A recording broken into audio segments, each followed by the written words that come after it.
What's up, guys? Welcome back to Meebits Football live stream. Lots of exciting stuff today. How are you?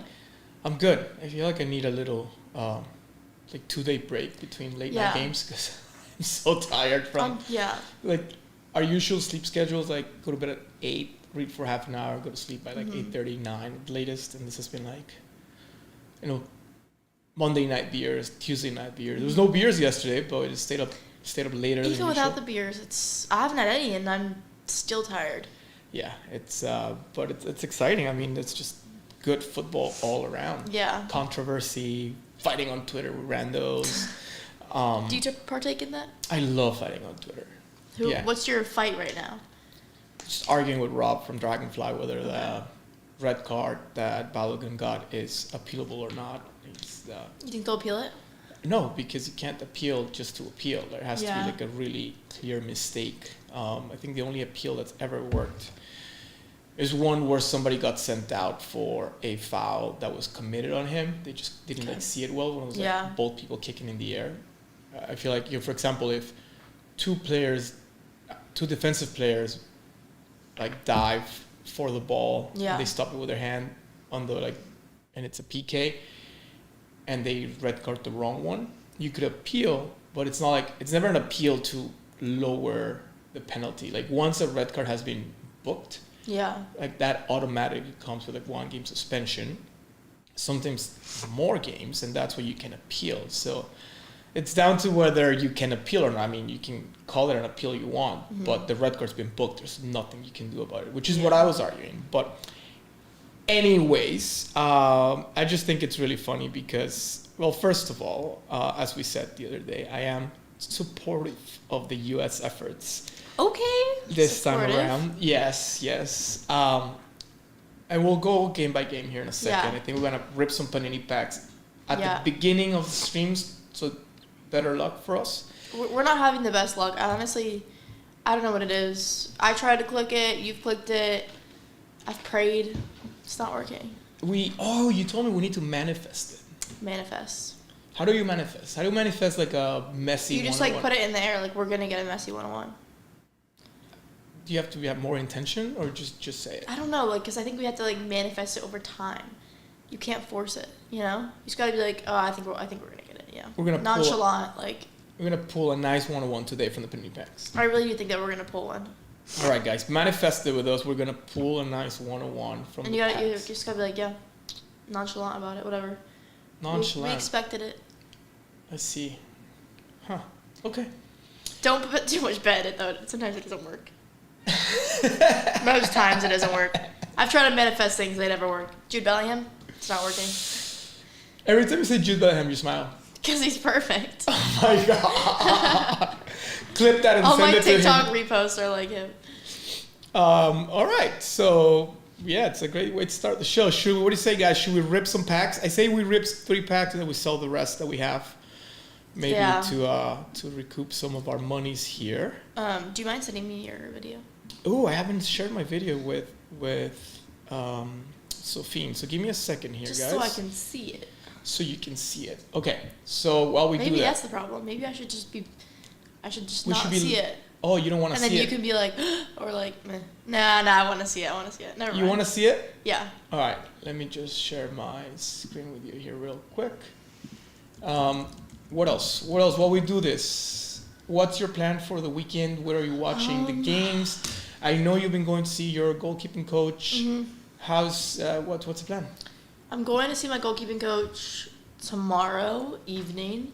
So I'll take the train to Jersey. It's a 2.5 hour journey there. It's a long journey, but worth it. And then Saturday, I don't know. I'm gonna ask him if we can train again, but it is the 4th, so I feel bad. Is he American? No, he's Mexican. Oh, so then he should celebrate the 4th. Yeah, true. But he still lives here. I know. I just sent you the screenshot. Cool. And then. So what does your goalie training consist? Walk me through. What is it, hour, 2 hours? Hour 15, hour and a half. Okay. But it depends. If you train with someone else, it's a long technical warm up. We do lunges, push-ups, everything to kind of activate, and then we'll just get into okay, you're set up, you're facing away from the goal. you turn, volley, dive, and then you get back up, and it's like a high dive or like a awkward kind of save. Kind of like the goal that England conceded yesterday, like a ball that's near post, slot finish, and you just try to like get consistent at saving that. Personally, I've not trained in a while, and it's looking a little rusty, guys. It's looking a little rusty. I am trying not to rust off, but his trainings are really hard, honestly, and he's a great coach, and I feel like I'll always just be like this when I'm training with him because I know that like I can't slack off. But and when he's like, does he kick the ball? Is there like something like something that throws the ball? No, he kicks it. It's either like we start with volleys to warm up because volleys are more expected and where it's going, and then he'll hit like off the ground, and then we'll go into like doing crosses. But we have an emphasis for each training, so like he'll tell me the night before, okay, well, so tomorrow we're gonna do corners and like low balls. So we'll do corners and we'll do like genuinely probably 50 reps in a row. Okay. Of just like the same exact movement, trying to perfect it, because as a goalkeeper you can have everything down to a T and you can still mess it up and still do it wrong in the game. So I think that building that muscle memory is really important, especially like when you're older. I think a lot of coaches say your prime and where you grow a lot, that's from San Diego, is in the years of like 19 to 21. And then after that, you're just kind of like fine-tuning your skills, which I don't know if I agree with because I think you can still get better always. But yeah, that's me from my first school. Yeah, that's my Pepperdine game. That was my second start. I remember all these. We actually tied that one, which is kind of a big deal because we weren't very good then. Do you practice kickoffs? That's me as a freshman. Or goal kicks, whatever? Yeah. We practice goal kicks, but that's a very wide, like, that's awesome. Yeah, I mean, I don't know. I think I get the most power with it, but I love hitting goal kicks. It's like my favorite thing to do. Really? Yes. I hated them. I love it. Because at LSU, we would have like 3 6-foot forwards, and our whole like tactic was, if we're not building at the back, which we did a lot because my coaches are English, so like they liked possession, they like to play pretty soccer. I would just hit it up to our forwards, and they'd go on and try to score it. It was so fun. Because I'd just get the ball out of my half, and I'm like, did you ever get like a credit with an assist? Yeah. Nice. Yeah, at Missouri. It was actually an assist to get us into the SEC tournament. Amazing. Yeah, so it was really fun. But did you just sprint all the way to celebrate? I did my senior year, but before that, I didn't like celebrating the team. But senior year, my coach was nonchalant. like, we had kind of a tactic where they couldn't restart the ball until I was back in my half. So then I'd go into their half and like be celebrating whatever, and just like slowly walking back so that my team could have a break and catch their breath.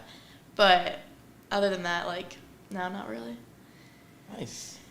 I'm jealous. I wish I had a coach. Well, we got to get you, back to when you feel ready to defend some PKs. Yeah, definitely. Because we got to play. Yeah. You and I you gotta avenge me beating you on that one time. I'll get redemption. All right, Panini card pack break time. We're gonna do 3 of them, and so we're ripping the 2026 Panini NFT Prizm World Cup Soccer packs that went live. It's been a week now. Mm-hmm. For $25, are now trading at $170 on the market. Shout out to Spinatron and the Panini Blockchain Collective and Collectors Crew. Awesome folks. We love you guys. Thank you for putting us on this. It's been nice for Meepco, but also it's been fun. And I'm excited we're gonna do 3 more today. Let's see what we pull. I think you should pull a random one. We manifested a good 101. I'm not gonna get like, a Messi or whatever, like a good 101. I would love like a Mexico 101 actually. Okay. So we have 2 listed, so we can't rip those. We're gonna rip this one. All right, guys. Let's see what we had. Open pack now. Are you sure you want to open the pack? I'm closing my eyes and manifesting, like you said. You just hit no. Oh wait, you said yes. So my thing was on no. I was like, okay. Ooh, you got an ultra rare. I want to go from lower to high. A rare, an uncommon, and an uncommon. So let's go with the uncommon. Marcos Stamnich from New Zealand. Okay. What did he do? Shit, I messed it up. Oh no. where it Wait, went. no way. I'm not good at navigating this. Did it all get... Go to your wallet, maybe? My activities? No. Panini wall. NFT's owned. Soccer. Okay. What are we doing, guys? Collected 36. Oh, we pulled an Allison on this one, I guess. Okay. And a Marco. Lamine Yamal! Wait, that's so good. Yes, best offer is $600. Let's go! That's so good. Up top. He's not even ultra rare. Wait, yeah, because there's different variants of it. But we pulled the Lamine on stream. Of course, I clicked the wrong button and we couldn't see it, but it's right there. That's actually sick. And then Mohamed Mohibi, 600 offer on the rare Lamine Yamal. Manifested it. Power manifestation, right on Meebit stream. God, I need to manifest 100,000 mints of the group stage collectibles. Let's go, guys. There it is, off 124. Beautiful, beautiful card. Lamine Yamal. How do I get the back here? Yeah. You can see in the back, it says an 18-year-old prodigy. Yamal is a passing sensation for Spain. Getting to the FIFA World Cup 2026, qualifying cycle off on the right foot. The forward totaled 3 assists in the first 2 matches as La Roja racked up a combined 9 goals in victory versus Bulgaria and Turkey. Guys, we're good. We're cooking with fire. We're cooking with fire right here. Let's go. First pool. Oh, that's so good. It feels good. It feels good. God, I love ripping packs. All right, let's go look at ripping. That's a good one. Yeah. We're going to rip. We said 3 packs on stream. Maybe you'll get the man-child. Oh, no. Hold on. Open pack now. You think you want to open the pack? Yes.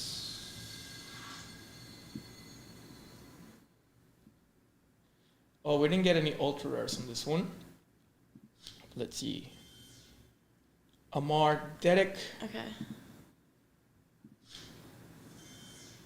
First. Oh, wait. Yeah. He's good. Oh, yeah? Okay. Yeah. Cool. And then, you know what? We didn't manifest it before opening this one. I thought it all just collected together. England? All right. Well, we got the Lamal on the first one. They're good. You can't beat the Lamal. Okay, manifesting a Mexico 101 on this pool. I really think this is the one. This is the one, guys. Manifest. You want to open the pack? Yes. Come on. Let's go. All right, we got an ultra rare here, a rare and uncommon. So let's go uncommon. Okay. I wish we got like Mexico uncommons at least. Oh, this guy, we sent him home. Yeah. Sorry, guys. Sorry, Ecuador. Okay, he's really good. He's the one that scored. Yes, he scored the goal. Obviously, they lost, but he's a good player. I really like him. Good card. Ultra rare. All right, we'll take it. We got one good pool. All right, we'll take it. Cody Gakpo is good. We'll take it. So, anyways, one Yamal rare. One Yamal rare. Let's go, guys. It's been our best pool so far. So there's also a Yamal ultra rare? Is that there's a bunch of different rarities. Exciting one. Shall we talk about yesterday's games, which were super interesting for a lot of different reasons? Yeah. First one, Dr. Congo. England. Versus England. Looked like Dr. Congo was going to go on their Cinderella run. I did not think England was coming back on that one. I honestly can't lie. I thought, because Dr. Congo was, in my opinion, playing more sporadically than them, and I thought they would get another kind of like wonky goal. I think the first goal the only goal they scored was a goalkeeping mistake. Okay. At first look, I thought so too. But I am seeing a trend now where strikers, because Quiñones did the same thing on the Mexican goal.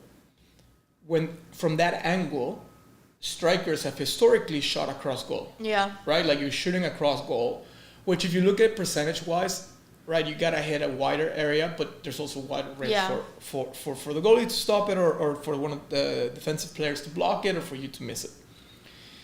And so, given that through history, strikers hit to that, other post, Yeah. goalies almost already, like, when they see that angle, are leaning in that direction to try to stop that shot. And the Dr. Congo shot and the Quinones shot, and I saw a few other ones, going to the keeper's post, completely catching the keeper off foot, have been quite effective. Yeah, but I do think that's still a goalkeeper mistake. Like, you shouldn't be leaning to the opposite side. Okay, fair. Because, like, at least how we were coached the last year is near post, you should never concede near post. Should never, but it's been happening on free kicks. It's been happening. It's been happening on these types of goals.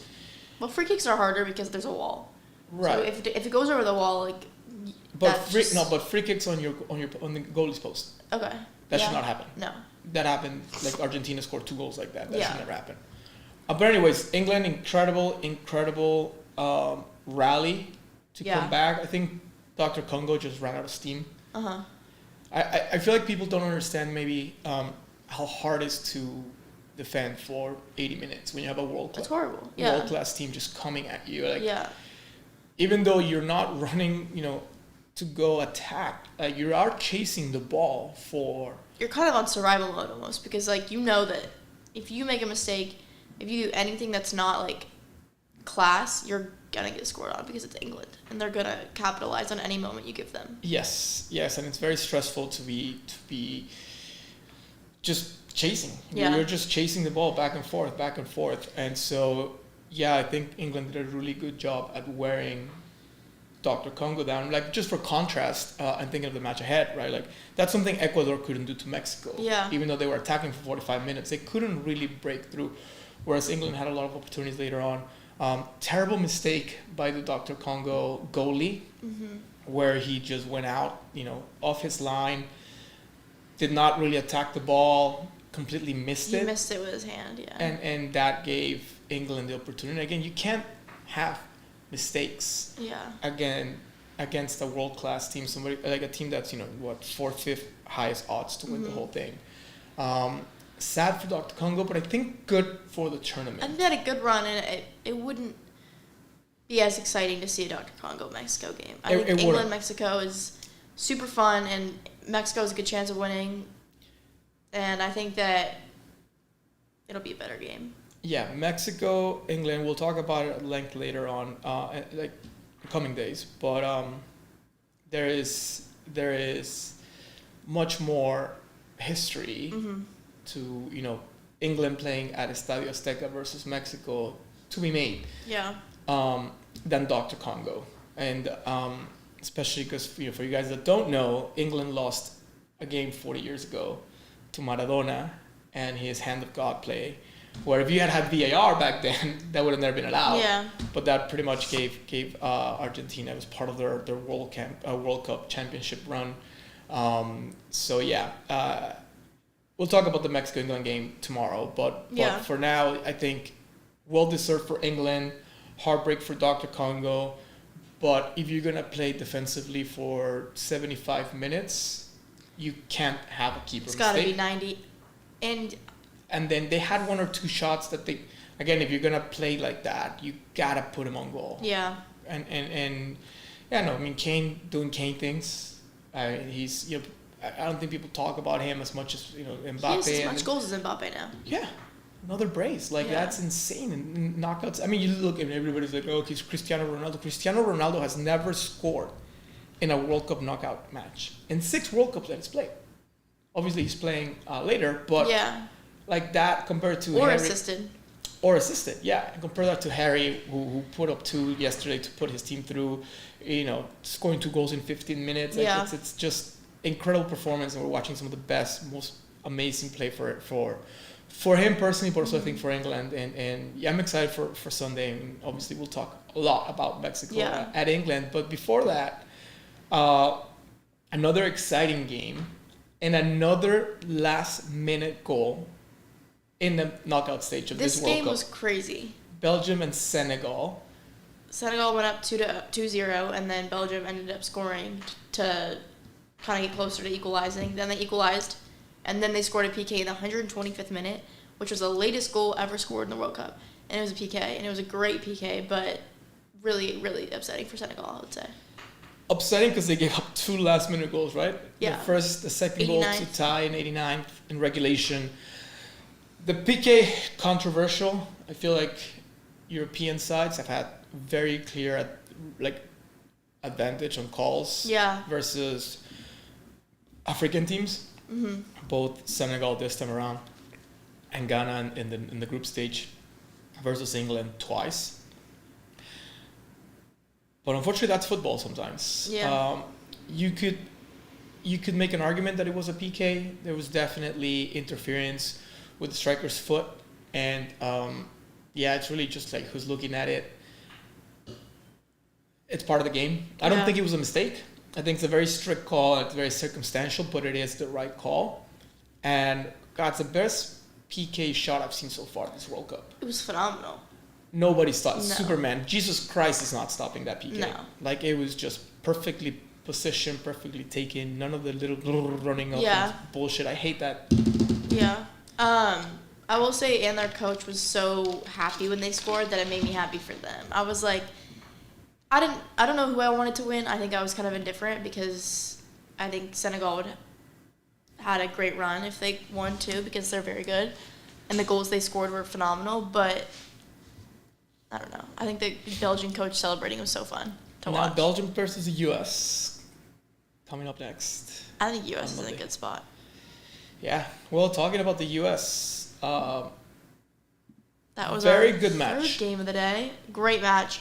Obviously, our star striker now has a red card, but nonetheless, I think there's other people that will fill in and do great for the U.S. and kind of maybe get their glory to shine. I don't think the U.S. has any like star players like these other teams do, so that kind of gives them a little edge because they know that like it could be you know, if you're on the bench, you could be the next star, you could be the next whatever. So yeah. What I liked about the U.S. so far, very dynamic play, just great ball movement. Yeah. Bosnia didn't look good at all, I think, yesterday at any point in the match. They're scared. They just did not look good. So I think it was a very well-deserved win for the U.S. They were definitely the much better team. Obviously, Belgium is going to be a little bit more of a difficult opponent. But even after the red card, the U.S. rallied. They didn't look to be down a man, which is hard to accomplish because it is a significant difference, especially that late in the game. When everybody's tired from running around. And so, you know, great for the U.S. to go through to the next round, stay on the West Coast. They're going to go to Seattle now to play, which is, I think, probably the capital of football in the U.S. So it's going to be a great supporter base. But yeah, sadly, Balogun, and I don't care what anybody says on Twitter, you know, he is out the next game. There's nothing that can be done. But the U.S. has enough time to, and you know, the coach is really good. He's really, really good. And he's Argentinian, right? He's Argentinian, yes. And yeah, I mean, you know, you have a squad of 22 players going into the World Cup. So definitely some choices there, some options there.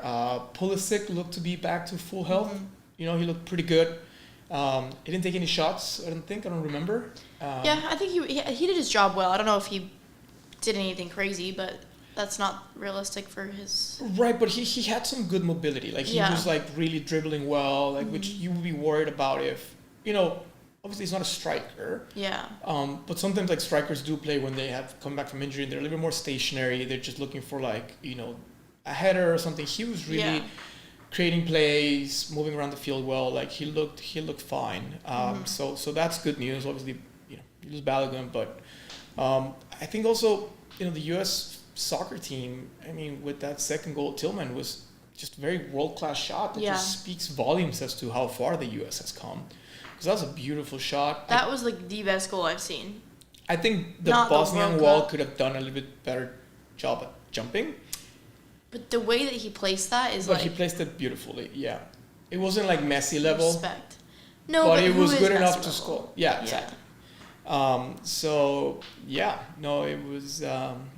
It was a fun game to watch. It was really fun. Yeah, I was pretty tired, but I also realized how crazy I must look to Erica when I'm watching Mexico, because she was like all worked up. I mean, nothing compared to like Yeah. what I've been in the Mexico games. And I was sitting there for a second thinking like, I probably look like a psychopath. Yeah. Versus, I mean, you saw me watching a Yeah. Mexico game, so it put that into perspective. You know what? Fans are fans. That's how it's gonna be. Fans are fans, and so now this is the way the bracket is shaping up.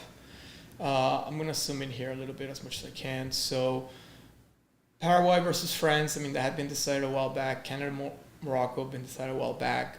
Today we have Spain and Austria playing, and Portugal and Croatia. That's gonna define another round of 16 games. Obviously, the USA and Belgium punched their ticket yesterday, and they'll be facing each other in Seattle on Monday. And then the other side of the bracket, we also have a game to come, so Argentina versus Cabo Verde.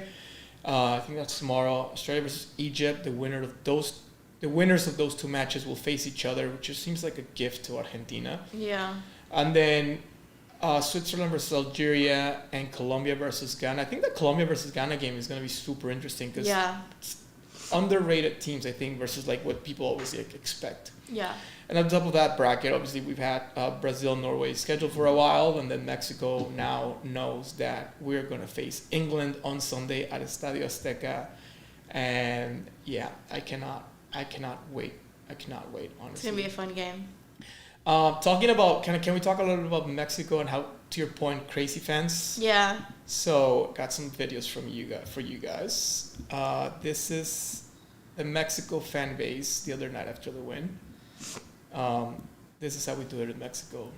So traffic thing, pick it up. Oh my God. That is impressive. How amazing is that? All right, next one. They're like a bunch of ants. Next one, you ready for this one? They put boxing gloves on two women on the street. Oh Lord. Oh my gosh. That's just crazy. Oh, how amazing is that? There's also a video of like two little kids on like their dad's shoulders, and they're like going at each other. Oh my gosh, I wonder who started this. No, it's just it's like street fights. You're just like you step up. Yeah. And then probably is one of my favorite ones. This is the wheelchair race.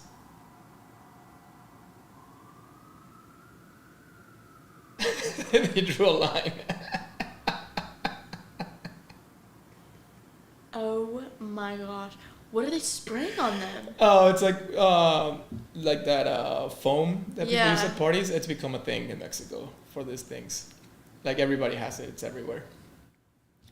So that is some That's amazing. of the Mexican stuff for you.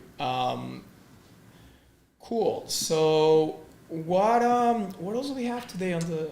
We need to preview the Portugal-Croatia. Oh yes, duh. Predict the scores, and then we have two other games after that too. But Portugal-Croatia, obviously an exciting game. Croatia's played really well, and so has Portugal. But I don't know. I think that there's going to be a clear winner here. It's going to be Portugal, in my opinion. It'll be interesting to see how Ronaldo plays. I feel like he's had one good game against Uzbekistan. Not that he has had bad games, but I just think that he is due for like a really good goal or a good performance, especially in the knockout round. Okay, I'm just putting up the schedules here so people can see them. All right, so yeah, we start with. So I know you talked about Portugal, Croatia. God, these ads are terrible. There we go. Oh, we start with Spain, Austria. Okay. Spain, Austria. I mean, I think, right, clear favorite. You can see what the market is saying on this one. And again, guys, you can go to mebits.football and check all the markets for the different games today. There we go. Spain versus Austria, clear favorite. Spain 76%, Austria 7%, draw 17. I didn't watch enough Austria games that I remember. Yeah. To really have a view on this one. I think that they're decent, but they're not. They're not the strongest team in this like side of the bracket. Yeah, I mean this side of the bracket's kind of weak, but what do I want to see here from Spain? I want to see our new treasury asset, Lamine Yamal, Lamine. put up he's not just he's different from he's not like an Mbappe or a Haaland that's gonna score. He's a playmaker. That's what I was gonna say. He's a playmaker. So you might not see him on the stats as somebody that's putting up a lot of goals, but really his value comes from being able to create plays. Yeah, and he's the reason that they're scoring these goals, because him on the wing, he's feeding in crosses left and right. He's so good. Yeah. I want to see him do really well. Yeah. I want our card to go to $1,200 so we can sell that. No, we're gonna keep it. I don't know. We'll ask Spinner what to do with it. Spell it.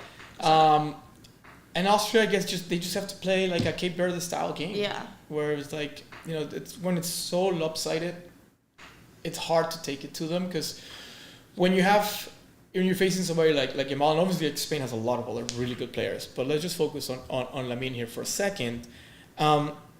What happens is that if you do go ahead and try to go and very, very aggressive, that leaves room in the back. Yeah. For players like him to really wreak havoc. And you're almost playing here just like the Counter-Strike, just really good defensively. You cannot make a mistake. Yeah. Keeper cannot make a mistake. And there are 2 or 3 chances that you're naturally going to get in the game from like a clear, from like a goal kick, from a foul, something like that. You got to capitalize on them. Got it. So that's what I think. I think Spain and Austria is like the one game like that today. Portugal, Croatia, a little bit more even. Croatia looked good at times. Croatia looked good against England, and England turned it on. Portugal, other than the lopsided win versus Uzbekistan, they haven't really looked that impressive. It's one of those games where if Croatia wins, it wouldn't be like, oh my god, shock the world. I agree, but I don't know. I think Portugal is just they should win. Portugal is, again, other than Cristiano Ronaldo, they have a lot of really good players as well outside. And I will be interested to see which Ronaldo we get. Yeah. Because I think the last game, we got a Ronaldo that was a team player. Mm-hmm. I don't think he's in a position right now anymore to try to chase the golden boot. He's down significantly versus not just Messi, but some of the other guys. Yeah. This could be his last ever World Cup game. Mm-hmm. His record is just scoring in 6 consecutive World Cup games, so he's already done that. Mm-hmm. He's never scored a knockout round game, which I think... Or assisted, like we said. Or assisted, so that could be something that he's chasing. But at this point in time, Ronaldo's biggest missing thing is a World Cup championship, and it's not come from him playing individually. He can really make a difference by almost acting like as a decoy. Yeah. And people are so scared of him. Yeah, and creating space for the rest of the team to step up. Yeah. I'm excited for this one. I agree. I want him to have a good performance. Okay. I know we've had our opinions, but I saw a couple videos of him, and I think that he's a respectable guy. Definitely more respectable than Hakimi and all those guys that are on their investigation and lawsuits from doing bad things to people. Yeah, absolutely. And then we have Switzerland, Algeria. Switzerland's obviously the favorite here, but I think Algeria has a good foot on it too. They have 21% for a win, 50% for Switzerland, and then 29% for a draw. So I think that Switzerland is the better team, obviously, but could be either one. I'm just happy that the game I don't really care for is 8 p.m., so I go to bed early. Yeah. Especially today, we're driving upstate. May the best team win. Yeah, absolutely. Tonight. Excited for the Spain game, excited for the Portugal game, and then no real horse to back in Switzerland versus Algeria. Let's see what happens. It's just funny. I was looking at the flags. Switzerland has a cross, and Algeria has the rising moon, which is very much both the biggest religions. Yeah, I know. That's the only thing that stands out. But I never realized that. I just was looking at staring at me here right now with the monitor. Switzerland's my bucket list, I will say. To travel? I've been there for soccer actually. We were playing Liechtenstein. I don't know, you know what that is? Mm-hmm. Some people don't. We were playing Liechtenstein. We were staying across the border in Mainfield, Switzerland. It was beautiful. I'm not even kidding. I think I walked 8 miles before the game. Just around the little town. I got a croissant. Not the best pregame meal. Yes, but it was delicious. And I wish I could like show you guys my mind memory, because there was just like cows and horses and beautiful mountains. I love Switzerland. And it wasn't even like a place in Switzerland people go to. It's like a local, authentic country. Town there. Yeah. I love Interlaken. It's probably my favorite city over there. Who was it at NFT Lisbon that was from Switzerland? George, maybe? Is that his name? There's a few people. Yeah. There's a few people. I sat next to a lovely guy at dinner we went to, and he's from Switzerland, and we talked about it for a while, so shout out to him. Shout out to him. Oh, yeah, on that side of the table, yeah, George. George Yeah, from George. Switzerland. Yeah, I forgot. We've already talked about it, but I always think about that dinner. It was so unique and great. But, yeah. Okay. Yeah, we never really went. Well, we're going to have some days without matches. I think it's time for some memes. Okay, let's do it. What do you think? Yeah. All right. It's always meme time. My first one is right here. Bailey sent it to the Miko team chat. So, Jar Jar Binks calling someone a bitch in Star Wars. And if you really hear, use a B. Oh my gosh. I can't do the Jar Jar Binks voice. I can't even try. But you guys can do it in your mind. That's hilarious, though. Funny story. When I was learning English, pronunciation is still difficult for me sometimes. So bitch and beach, different words. Definitely. Very different. Definitely. Meanings. And I would remember I was part of like this like Johnson Scholars Program at St. Joseph Academy down in Brownsville, Texas. Go Bloodhounds! And we had to give a presentation. And I was obsessing over Atlantis, the lost continent, back when I was little. And my mom's was like the mysticism and all that stuff. So, she was always like sending me things to read. And I had to give a presentation. And I couldn't really say beach. So I just kept saying bitch. And I had during the presentation? 40 times.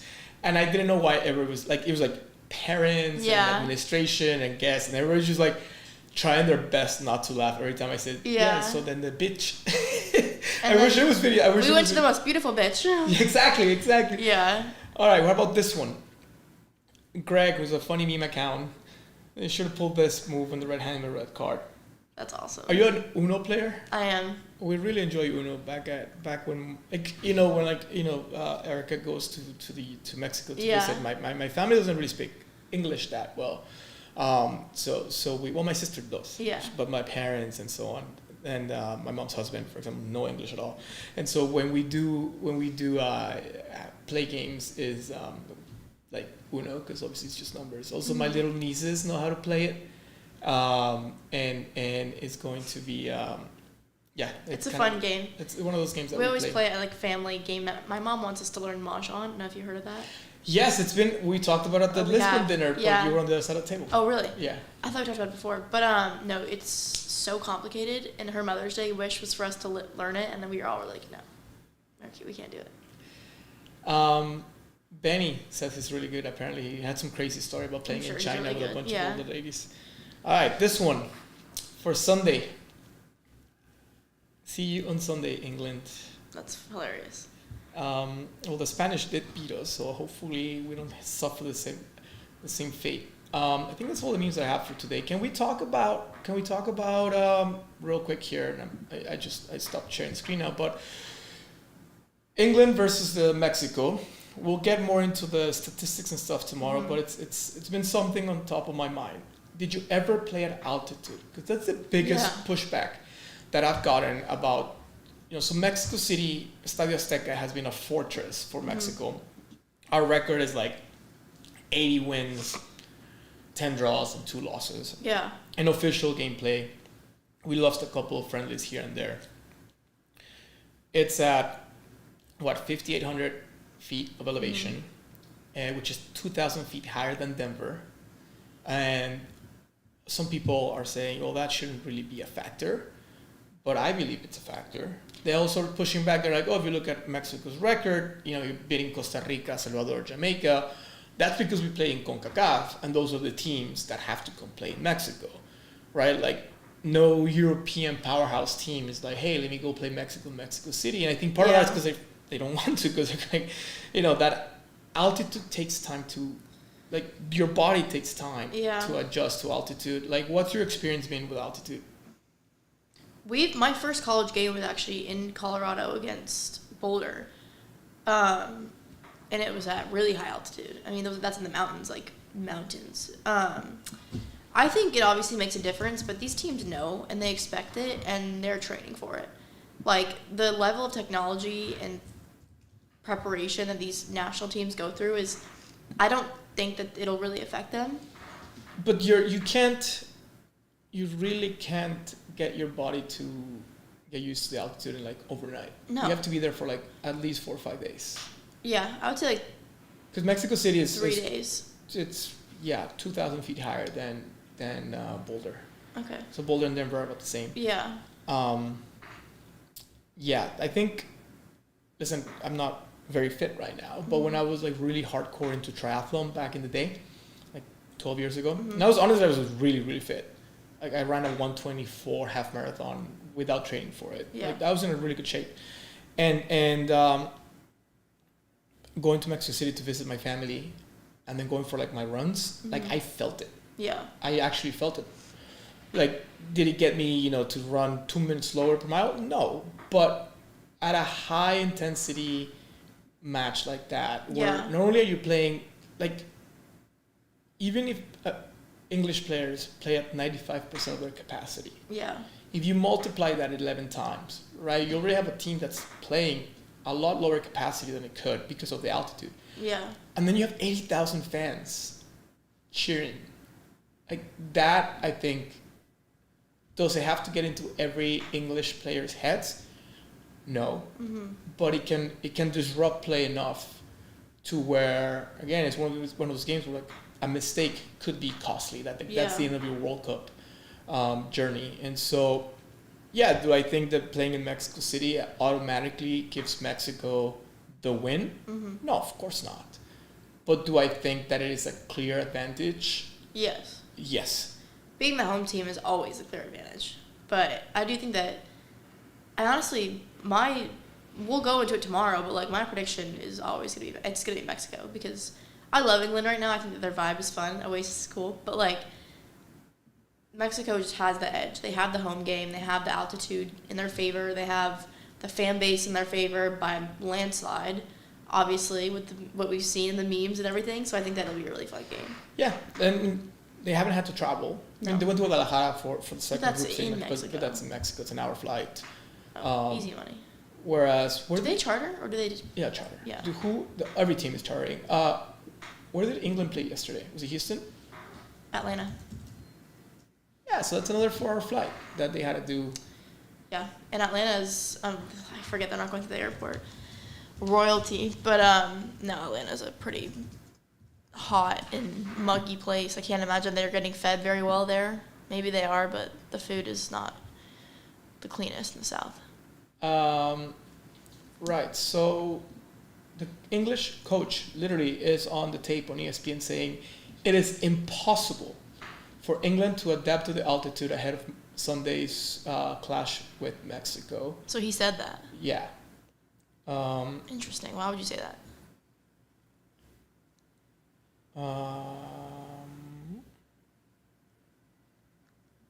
Yeah.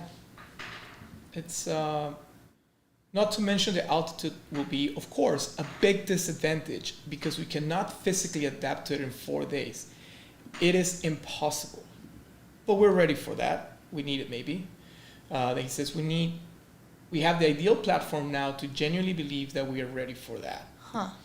And here I'm reading right here. We have the ideal, yep, and then we'll find the answer. Then obviously more headlines about Ecuador complaining that we were having a little party outside their hotel. Here's what people don't know about the Ecuador thing. South Americans hate Mexicans when it comes to football, and they have been really just annoying. And so that's why Mexican fans went out. You didn't see that with Korea, Czechia, South Africa. You don't really see that. I don't think you'll see it with England unless people start shit talking. And England's, I don't know, I respect them. There's respect. Yeah. There's respect between Mexico and England. There's no respect. we have no embassy in Ecuador because they freaking sent their special forces in there once a long time ago and harassed Mexicans. So there was more history to what happened. Yeah. So we'll see. I do think that it is in Mexico City. Like obviously the concern with people coming to the World Cup in America was the heat, right? And we have 100-degree weather here today in New York. Yeah. But really? Mexico City altitude. Guys, as I'm in a hoodie. Yeah, we're in hoodies because the building. So cold in here. The building decided to make it really cold because it's really hot out, and then so you sweat, get into the office, and then you get cold. But I'm wearing my Bored Ape Club hoodie. Thank you guys. This is from Ape Fest. Obviously, Ape Fest now being announced today to be officially at Beeple Studios. I think that's what I saw as the headline. Mm-hmm. So amazing. We'll talk much more about the Mexico game versus England tomorrow, as well as the other round of 16 matchup play coming up. One thing that I want to share with you guys before we leave you all is our fantasy football. What is it, 2 more days? We have, and I'm going to show you that, 2 days. And 3 hours and 12 minutes to be exact to go submit your fantasy lineup. The way this works, if you have not been playing with us so far, is you can go mint football collectibles. Mm-hmm. We have new mints available, and you can mint them here directly on the website, or you can go buy off the secondary. On OpenSea, we have 2 collections. We have group stage collectibles, and we have the group 1 collectibles that include Mexico, Brazil, Argentina. Those are still in play. Netherlands, Japan, and Canada is still in play. So 4 other countries from the group 1 are still in play. You can then go and create your lineups with them and qualify to participate in this game. We have 5,000 ape up for grabs for whoever wins the knockout quarter. So that's round of 16 and quarterfinals. Points across both. You get to make 1 substitution between those 2 matches. If you have a Mivitz Legend, which is the drop that we did this week, Legends you can only get by burning 3 football collectibles or buying in secondary. And if you have one of those in your lineup and you win the match, you also get 1 Mivitz from our treasury. So that's the knockout quarters. Then we'll have the knockout finals, which is going to be semifinals, 3rd place match, and finals. Yeah. Again, you tally the points across them. You'll be able to make 1 sub between semifinals and the last 2 games. And then if you have a legend in your lineup, you will be able to get a Mibet on top of the 5,008 that we have up for grabs. So a lot of prizes, a lot of money, a lot of fun, lots of ways to remain engaged with the tournament. I mean, obviously most of our audience, I think their teams are still around, which is great, but obviously that is going to change as we continue going to the knockout stage. So definitely go ahead and lock in your lineups. Don't forget, we have 2 days left, and these are the Mibitz Legend. This is our site sick. On OpenSea. I like the 2 in the front row. Yeah, 3 so actually. Floor. USA, Netherlands. Yeah, so Alexi Lala. We have a lot of really cool ones. My favorite, obviously, is Jorge Campos from Mexico. Shocker. It's my hometown. He's my childhood here. I mean. Yeah. I also really like this kit. That one's sick. Really sick. Yeah, and then we have a bunch of Brazilians, obviously, and then we have Batigol, Gabriel Batistuta. There's no Maradonas listed, unsurprisingly. And then, there's 4 Mibits that have been revealed, or 3 Mibits have been revealed. There's 2 more in the pool. This is the Maradona one. I love that one. So sick. Bailey's just so good. Shout out to Bailey and our creative team for making some of the best, if not the best, art. We're pushing, I think, the digital space forward. Yeah. Everybody wants physical stuff, and it's great. We have those. We have shop.mibits.com. We have jerseys and trading cards and tote bags and all the good stuff. But we're also making digital assets and having fun with them, giving them utility, making games around them, and so on. So, I think that's all I have for today. What about you? Yeah, I think that's it. I'm excited. Make sure to submit your lineups, though, because if I were you, I'd forget. I know myself. So do it ahead of time so you're not looking back saying, oh, shoot, I forgot. But yeah, I'm excited for the games today. Excited to see if Ronaldo gets a goal, maybe a brace. But yeah. You think he gets a brace? No. Predict scores. I'm trying to see. I'm trying to just flex on people here. Our pull from the Panini cards today. There he is. Boom. We just pulled that today. So good. That's the highlight of my day for sure. Yeah. How do Gen Z celebrate something like that? What is like the word that you guys use? Is there like a cool kids word? No. No? I don't know. I mean, I would just be like, that's so sick. That's so sick? Yeah. There's no like booyah or something? No. Like, no? No. Bro? No. Okay. Matcha? Sure, yeah. Yeah, we just pulled that today. Top sale for this card is $800. We have a $600 offer. God, I like it. It's a really beautiful card. And it's in our wallet. So yeah, shout out to the manifestation that we did to pull this today. And yeah, stay tuned, guys. We'll be back tomorrow again, 11:30. A lot of stuff coming up with more knockout stage matches. The beginning of the round 16 over the weekend. Yeah. As well as wrapping up what's going to happen today. Which we haven't predicted though. We need to predict yes, predictions before we go. Talk to me. All right, quick prediction. Portugal, Croatia. I'm going 2-1 Portugal. What do you say? Portugal, Croatia, 2-1 Portugal. I'm gonna go 1-1 regulation, and then Portugal in PKs. Okay. Spain, Austria, I'm saying 2-0 Spain.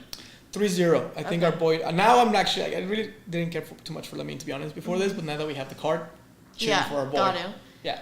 Okay, Switzerland, Algeria, I'm going to say 3-1 Switzerland. 2-0 Switzerland. Cool. Awesome. It's all West Coast games too, right? LA, Toronto, Vancouver. Huh. Canada games, yeah.